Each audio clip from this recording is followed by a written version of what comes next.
Hey, Zach Crawford here, and welcome back to the channel. If you are a previous subscriber, if you're brand new, regardless, what I'm going to teach you is how to find profitable niche markets you can make money from online. Now, with that being said, I focus most of this content around affiliate marketers, but this process can be carried over to product creation. So if you want to create your own products, whether that's digital or physical, all of it works. Now, in this video, I'm also going to share with you a few things. One, my process for making sure when I go into a new niche that it's profitable, it's not wasting my time.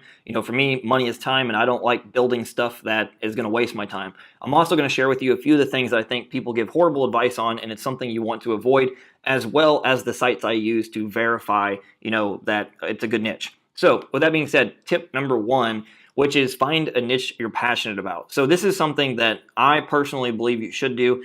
I see a lot of people out there, they give the advice to just go in a niche because it's profitable. And here's why I don't agree with that.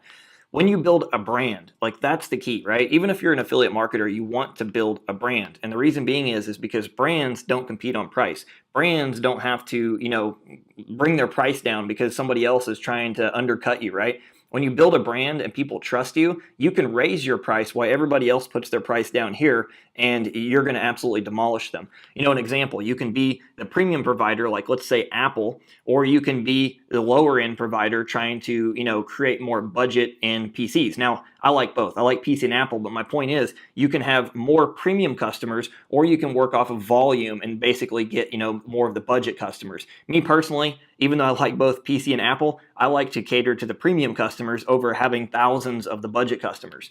Now, you probably hate me just because I said that if you like PC, but keep in mind, I'm about to buy a $10,000 PC. I'll talk about that later. So I don't hate PC. Now, here's the thing.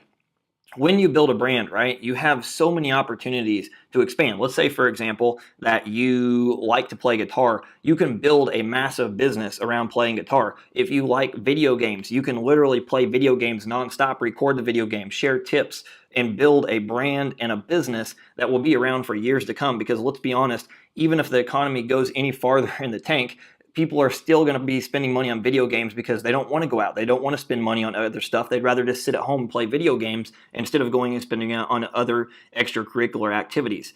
So when you build something you're passionate about, here's the thing. You don't make the mistake that I did years ago. Years ago, I built over 150, it was more closer to 200 websites on things that I hated. Things like black leather chairs, HVAC, it's heating, ventilation, and air conditioning, things that I had zero interest in, right? And even though I created that into a nice little passive business, so to speak, it was creating money. Once I had the money, it was diminishing returns. I had no motivation to work on the business. I didn't care about it. I had no desire to do anything else with it. And it was like, man, what's next? And what I can tell you is when you don't have money, it's everything. When you have money, you start to think about what's this purpose of life? What do you really want to do? What do you want to create so you actually feel like getting up out of the bed in the morning over sleeping half the day away?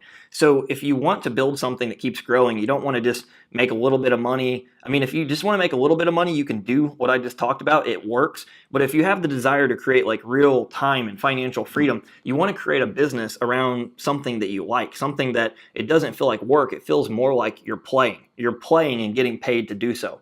So when I created my brand, Psychologically Unemployable, I started it with a blog. And just so you know, when I started it, I was not what I would call an expert. I had very little knowledge. In fact, it was like when I first, if you don't know my story, I quit and went to the Philippines, right? Gambled it on everything. I was $50,000 in debt. Creditors were chasing me. This was all from a drunk driver hitting me, and I inherited all the debt. And so when I went over there, my life was miserable. I literally come from to the point where I was pretty much suicidal. I literally attempted it several times. That's why I did the rapid jump to the Philippines, trying to think that would save me. But what happened was when I went over to the Philippines, I created this brand. I'm like, you know what? I'm going to document this process of what I'm going through, like everything from my feelings, what I'm doing to create businesses, because I was in multiple different businesses that I was trying. I was jumping all over the place, creating all these websites. And my whole goal was to basically one day speak on stage, which I've done that, spoke in front of 500 plus people. I wanted to hold my own live events, which I'm doing this year. I wanted to write my own books, which I'm also doing this year. I wanted to create my own products, created several of them. I had this long-term vision of what I wanted to grow into. And what's funny is because I started that process that way, I was documenting. I wasn't telling people what to do. I wasn't saying I'm an expert because I definitely wasn't an expert. And what I did is I just shared. And this is what Gary Vee always talks about. If you follow Gary Vee on social media, really cool. And he talks about documenting. When you document in a niche and you're sharing tips and sharing things you like, I give the example of the guitar niche or the video game niche. When you're just sharing things you're passionate about, you build a loyal tribe, a loyal audience that trusts you. And when you have a loyal audience, you don't got to sell. You literally don't got to sell. You can literally say, hey, I bought this iPhone. This is just an example. It's the first thing laying on my desk. It's really cool. I like it. Check it out, guys. And you link to it and you literally get sales. Compared to if you do not build a brand, right? You just go and do what I did. You make the mistake of just creating content around topics you're not passionate about and you don't really enjoy doing it. You have to convince people as to why they should buy the product. So you need to be good at sales. And if you're not good at sales, most people are not going to trust you to buy it. So this is why I suggest when you create a brand, you create something you're passionate about, you can grow into that. Here's an example. If right now, let's just say you're overweight, right? And you're thinking, like your dream would be to basically be a YouTube star where you watch some of these people you idolize. You see, like, for instance, they document their life. They show what they do in the gym. They show, what they're eating. They have this massive multi-million-dollar brand from clothing and their own supplement line and their own affiliate products. But you're sitting there going, nobody's going to trust me. Nobody's going to listen to me. I'm overweight. And trust me, I've been overweight, so I can talk about this. You do not need to be the expert. What you could do is create a YouTube channel and literally document everything you do. Document what you eat. Document your daily feelings of how you're feeling. Are you motivated one day? Are you sad the next day? Document like the supplements you're using and link out to them. What's going to happen is you're going to build this loyal tribe that gets behind you, and they're going to buy stuff through you because of the fact that they trust you. Trust is the number one thing, right? If you go look at a lot of popular YouTubers in the fitness niche, this is exactly what they did. They were not an expert. They didn't start out an expert. Nobody has popped out of the womb as an expert. You become the expert. And so you will become 10 times more trustworthy by documenting when you're overweight and your journey to get there to show you went through it. Because you know what happens? When people come across you, if you don't have a brand, they do this. I don't trust you. But when they come across you and they see that, like, hey, this person isn't just speaking theory, right? They went through, they did this stuff and they showed how they did it. Now what happens is they feel like, man, this person understands me. This person knows me, and they connect with you. They feel like they connect with you on a very deep level, and selling is almost effortless. This is what I've created with my brand over the years. I literally have customers that have been buying things from me for 5 years straight. And it's because of the fact that they watch me go from being a nobody, miserable. Literally, I used to do my YouTube videos on my other channels, like in wife beaters that had holes in them in the Philippines. And now they see me doing things on high production cameras and doing live streams and webinars. But they watch me go from being the loser. In my head, I was a loser. They watched me going from being this unconfident person that could not even when I would talk, I would do this. I'd be like, all right, so guys, I'm going to do a YouTube video today talking about, I couldn't even look in the camera, to the point now that I'm confident on camera. So when you document your process, you build a brand, you become trustworthy, you don't compete on price. People buy from you because they trust you. They buy from you because they like you. So my number one tip is not just to pick a niche that's profitable, pick a niche you care about. And it doesn't mean that you have to be an expert right now. Pick something that you love, that you could write content about, you could do videos about, you could grow into. Maybe one day you could create your own products. You could do joint ventures with other people that have brands and you recommend their products, they recommend yours. This is how you're going to grow into a very big brand. You can go from being a small-time affiliate to, creating a 7-figure affiliate business to going even bigger with creating your own products and your own coaching programs or whatever it may be. So what I suggest is to start with the end in mind. Most affiliates do this. What will make me money? And they don't really create a real business. They create what I call an income stream. Income streams are very short term. They die out. Compared to when you build a brand, this is something that can last 1 year, 5 years, 10 years plus into the future. And it's something that just gets bigger year after year after year when you're consistent. So I don't believe it's good just to create, or I should say go into a niche that is profitable, but go into a niche that's profitable, that you actually enjoy, that you're passionate about, that you love, and you can see yourself being with long term.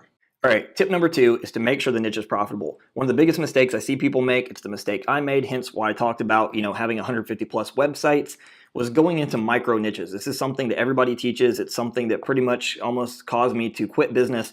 It causes lots of frustration, lots of stress, and then you wonder what the heck you're doing wrong. What happens is people's logic is like, if I go in one of these niches that have very little competition, I'm going to be able to rank easy, I'm going to be able to get sales, and nobody's going to be competing with me. But what you got to understand is the most competitive niches are where you want to be. You want to go where the waters are bloody, everybody's duking it out, trying to compete for the prize, and that's because that's where all the money is. At the end of the day, you don't want to look at what most people do. One of the most annoying things I hear people say is, why do only 5% succeed? Why do only 5% of NBA stars make it to the NBA? Why do only 5% of those people that make it to the NBA rise to the top? It's because they actually do the work. The mediocre people want to go to the bottom where there's no competition, but here's the thing. When you rise to the top, you're looking at the bottom wondering, like, what the heck is wrong with you? Come on up here. We need more people. When you do what's easy, which is what 95% of people do, the competition is stiff. When you do what everybody else doesn't want to do and you focus on doing the things that are necessary, it's actually very easy. So when you go into competitive niches, if you're consistent, you're doing the things that I'm teaching on this channel, consistently publishing content, consistently building a tribe and an asset, you have no competition. Compared to if you go do this stuff where it's like all the easy rankers and things that aren't going to have much effort, this is what most people do. What happens is this is how things become saturated, for one. So what you want to do is find a niche where there's thousands of products. You don't want to go into something that has 5 products for sale. If you do, avoid it. For me, I want something that has at least a minimum of 100 plus products to sell, and that's probably like the bottom level of even thinking about getting into the niche. I want to find things where there's thousands and thousands of people competing, and the reason being is that means there's millions and billions of dollars to be made. So when you go into these competitive niches, you can literally scale past 7 figures and go much, much bigger than that if you want to. If you go into these micro niches, that's where all the competition is. That's where it's going to be very hard to make very much money. And at the end of the day, your sales are going to be very inconsistent because there's not many people searching for it. Now, I'm going to share with you later how you verify that there's lots of traffic, there's lots of people buying, there's plenty of competition, so that way you don't waste your time on doing that. Now, number 3 is to make sure you brainstorm niches. So I've talked about building an asset, right? That's the brand. Once you build the brand, you can sell your own products, you can sell affiliate products, you can sell physical products, digital products, consulting, services. You're not really limited. And I've talked about also about profitable niches, right? So you're not wasting your time on things that don't make money. But one of the things you can do before you actually start doing any research is just like literally grab a pad of paper and a pen. I literally keep my pad of paper and a pen here for ideas all the time. And so what you do is you map out, like, what are things that I'm interested in? What do I buy? One of the examples, you probably can see this lighted keyboard right here, but I'm actually looking to go buy an example of a $10,000 PC here pretty soon to help me edit all these videos, because even though I got a top of the line Mac, it still doesn't edit videos very fast like I want it to. And so another thing I like is video games, right? And people consistently are buying stuff like this. So it doesn't matter what you're interested in. If it's something that thousands of other people are interested in, this can be a very good niche to go into. It doesn't just have to be make money online. It doesn't have to just be fitness. Those are the two that most people go into because they're very, very profitable. And the next tip, I'm going to share with you some of the most profitable niches, but realize if there's something you're passionate about, like for instance, there's even girls that do makeup tutorials. They love makeup and clothes. Like, it's a multi-million dollar industry. So first thing you do is you survey, like, what are your interests? What are your hobbies? What do you spend your time on, watching on YouTube or looking at on social media? What are things you're spending your money on? These are all ideas that you can go into to look for niches when I show you in a minute how to verify which niches are actually profitable. All right, so tip number 4 is the big 3 niches. Now, that doesn't mean just 3 niches. In fact, there's thousands of niches in these 3 categories, but this is where all the money's at. This is where I suggest, honestly, you spend most of your time if you really want to get big success, and that is health, wealth, and relationships. So an example of health is, say, the bodybuilding niche, or how to get six-pack abs, or the paleo diet, or intermittent fasting. That's an example. For wealth, we have make money online, how to get out of debt, how to save money, Forex. In relationships, it's things like how to get a girlfriend, how to get your ex back, or how to save your marriage. Now, the reason these niches are so incredibly powerful is because of the fact that most of the people have pain points. They have stress, they have frustration. These things keep them up at night, and therefore they're willing to spend pretty much any amount of money in order to solve them. So an example of this is I used to be massively in debt, $50,000 in debt, and at that point, honestly, I was just miserable. I literally had creditors calling me, they were calling my work, they were calling my parents' house. I didn't even live with my parents, but yet they were bugging them, which is just crazy. And so I was constantly stressed out. Everywhere I went, every thought I had throughout the day while I was at my job, it just stressed me out. I was willing to do whatever it took. I bought Dave Ramsey books, listened to his podcast. I literally searched everything on the internet, try to figure out ways to make money online. It controlled all of my thoughts. And if you're anything like me, you even pray to God. And yes, I seriously did do that. Now, there's actually a fourth category, and that is hobbies and niches, and I also characterize pets in this category as well. So here's the thing. Any niche where people are irrationally passionate, like they love something, they care about it, they don't really care about cost. And this is another valuable niche to be in. And once again, there's thousands of niches in this category, right? It's not just like a couple niches. It's literally thousands inside of these categories. The first three are the most powerful. They're the most profitable. But anything in hobbies and niches, like it can be massively profitable as well. This is things like custom computers. Maybe you're into golf, photography, guns, any type of hobby where somebody spends money. I know, like, for instance, quilting. I watched my mom over the years literally spend probably $20,000, $30,000, maybe even more on just quilting materials, not even including all of the sewing machines she bought. For me, I'm into guns, so for years I spent thousands of dollars on guns. Right now, I probably have at least 10,000 plus in camera equipment in my office. When you are into a niche, you're into a hobby, you don't care about price. I literally will drop $2,500 on a lens just because it makes me look better, or I can drown out the back of the image, or it's just more crispy. When you care about something and you're passionate about it, you don't justify the cost. So any type of hobby niche is really good. An example that's really good on YouTube is the basketball niche. People are very passionate about basketball. If you go look up, I believe it's 𝐼𝐿oveBasketball. It's a massive channel, and literally they kill it. Now, another one is pets. So if you know anything about me, I'm a bulldog lover, hardcore bulldog lover. I've literally had tons of them. I honestly probably guess over my lifetime, I'm probably gonna have another 20. I will drop $5,000 on a dog without even thinking about it. Not to mention, I will buy all stupid outfits to dress them up because it's funny. I will buy them crazy designer dog collars. I will buy, bones and expensive food because they need the healthy food. I will buy, shirts to wear. I am a bulldog lover. When you care about pets, you literally do irrational things like this. Cat lovers, same thing. They buy them toys, the things they claw on. They buy them crazy little collars, and they wear necklaces and jewelry to say that I'm a cat lover. Same thing. We have a African gray parrot. So if you know anything about them, they're like a $1,200 bird. We got like a $400 or $500 cage for it. The toys are just ridiculously expensive, like $75 a toy. You got to buy them these expensive food. And for instance, my dad loves it so much, he goes and buys t-shirts of it.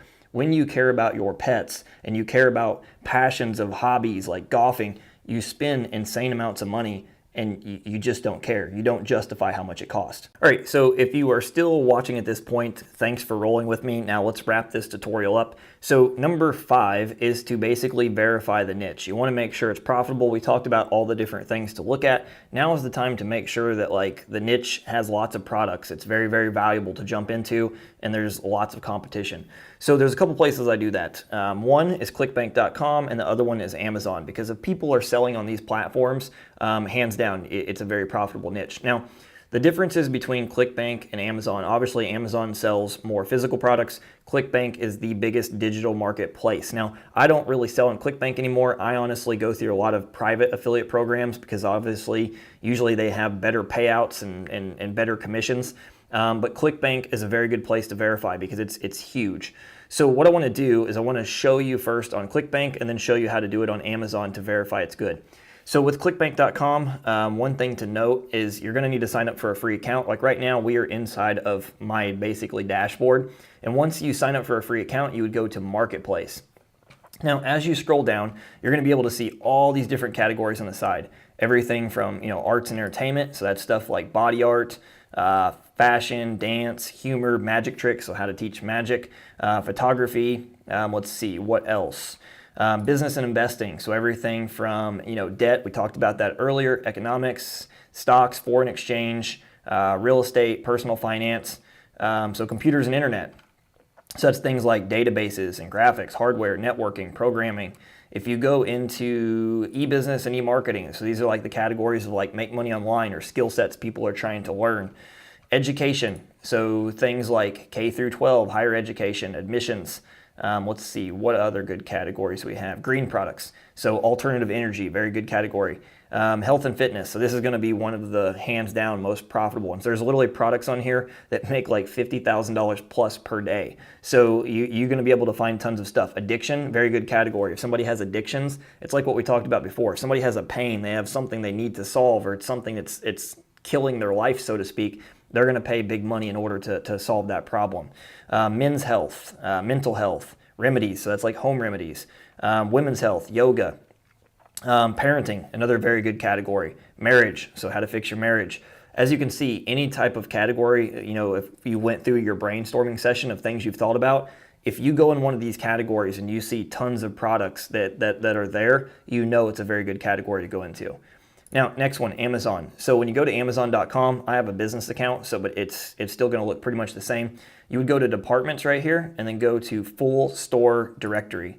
And so basically here you can look at all these different categories: home and garden, handmade, sports and outdoors, food and grocery. That wouldn't be a good category.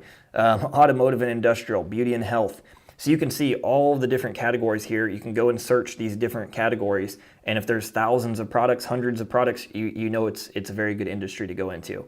Now, my final tip is YouTube, hands down. I mean, YouTube is my favorite. Go to the people's channels, look at like what are they creating. Start just typing in some basic phrases that you have in your head that people would search for. I'm actually going to do a keyword research video later, but just go and try to think logically. What would somebody type in to find the things that you're passionate about? If you did a brainstorm session and it's things you care about, you should know already what to type to search for this stuff.